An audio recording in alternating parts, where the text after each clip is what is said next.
we are people on a journey. That is why we are aptly called the Pilgrim Church, because that is really our identity. We continue to journey, to travel, and we have to cover miles, distances, not only in this physical world, but even in our spiritual life. It is a spiritual journey towards the kingdom of heaven. The first reading from the book of Genesis tells us about Abram.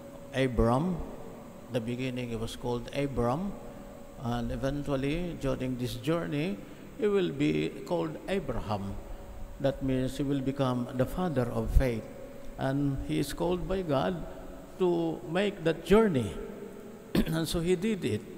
According to Genesis, he was 75 years old. Imagine, an old man, you have to ask him to make the journey. Hindi naman katulad ng panahon natin, maraming Grab, merong Lalamove, maraming angkas, name it, na meron pang bago ngayon, yung green. Very easy to move. But during the time, you can just imagine going back to that. So difficult. And yet, Abram consented to the plan of God. Tingnan niyo. He was 75 years old. He left his place, Haran, took his wife, Sarai, took all the possessions he accumulated, the persons they had acquired, and they went off to Canaan.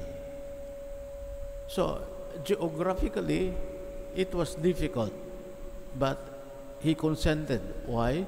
Because he understands that is really the role of the Son of God. And because of that, he was, of course, rewarded. I will give this land to you, I will make your nation great.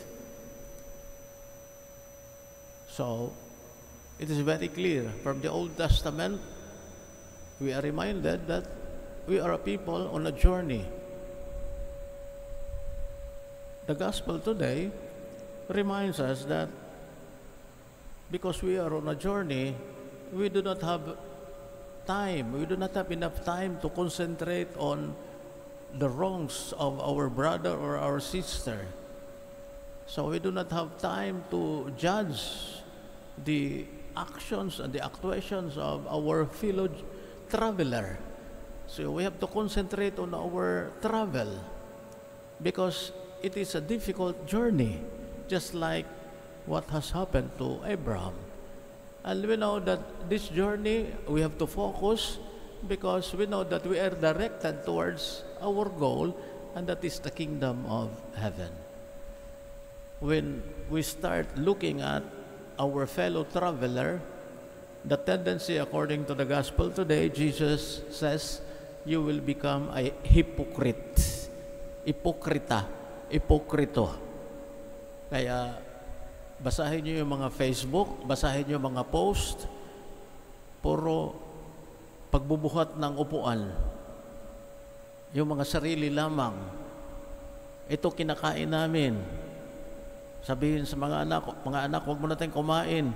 Kunan mo na natin lang litrato, i-post natin para inggitin natin yung kapitbahay.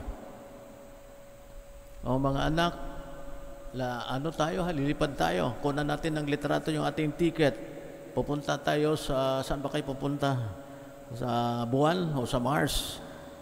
You post it para makita ng mga kapitbahay at ng mga tao na we are going somewhere. Yun ang buhay natin. Because of social media, ayun na ang problema natin. Yun ang napapala natin. Sapagkat too much publicity, nakakalimutan na yung ating journey. It is something that is private, something that concerns between you and your God. And so today, this gospel is a very good reminder for all of us. Concentrate on the self. Sabi ni Socrates, a great philosopher in the ancient times, know thyself. Every day, we have to reflect on our lives because this is the life that I will present to God when I will reach my journey. Nung tayo bininyagan, that was long time ago na. Imagine, napakahabang journey na nagawa mo sa iyong buhay. Miles after miles na yon. Kilometers after kilometers na yon, yung journey. Ngayon, where you are now, can you say na mas mabuti ka kaysa nung nagsimula ka ng maglakad? You are a better person now when you started being a son of God, a daughter of God? And that is a very big question. Well, baka materially, lumobo ka na. Dami mo ng assets, dami mo ng accounts.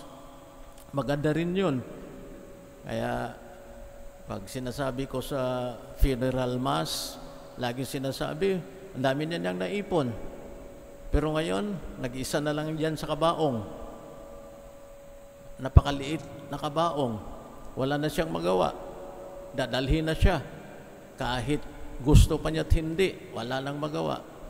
So, yung naipon niya ngayon, ano bang paborito niya? Bigyan niyo na, pabaon na sapatos. Bigyan niyo ng sapatos. Hindi na kailangan yun. Tapos na yung paglalakad sa mundong ito. O ano bang pabaon natin sa kanya? Iniwan na niya ang daigdig. Yung paborito niyang pagkain, yung mga Pilipino, bigyan niyo na dinuguan. Baka paborito niya ang dinuguan. Hindi nakakain yun Anong pabaon natin? Holy water na lang. Yan lagi ko sinasabi. Kayong lahat, wiwisikan nyo yung kabaong ng papanaw na holy water. Bakit? Ano ba yung holy water? It reminds us of our baptism. That one time in your life, you became a son of God. One time in your life, you became a daughter of God. We are all children of God. And since we are all children of God, we learn to love each other. We respect each other. No prejudice, no bias. Stop judging. Why? Because it's not for me to judge. There is only one judge, and that is God. He is the King. And we will be facing our judge when our time comes. So prepare yourself. Present, Lord, ito nagawa ko. Ano bang na-accumulate mo sa buhay mo? Wala na yun, tapos na yun. Pero the good things that each one has done, that will merit you to the kingdom of heaven. Whatsoever you do to the least of your brother and sister, that you do unto me. Welcome. Whatsoever you did not do to the least of my brother and sister, welcome. Welcome to hell. That is a very good warning. Today, we are warned by our brothers and sisters. We continue our journey. We belong to this church. It's beautiful. Kaya makikita natin yung mga Pilipino ang hilig sa prosesyon sapagkat doon tayo lumaki. Sana ay we are reminded again that sa prosesyon na ito, meron tayong goal, that is the kingdom of God. We strive.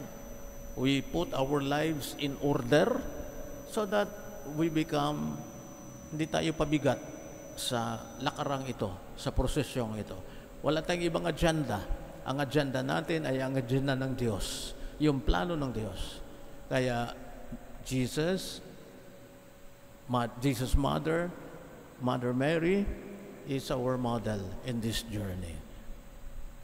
My dear brothers and sisters, let us pray to our merciful Father.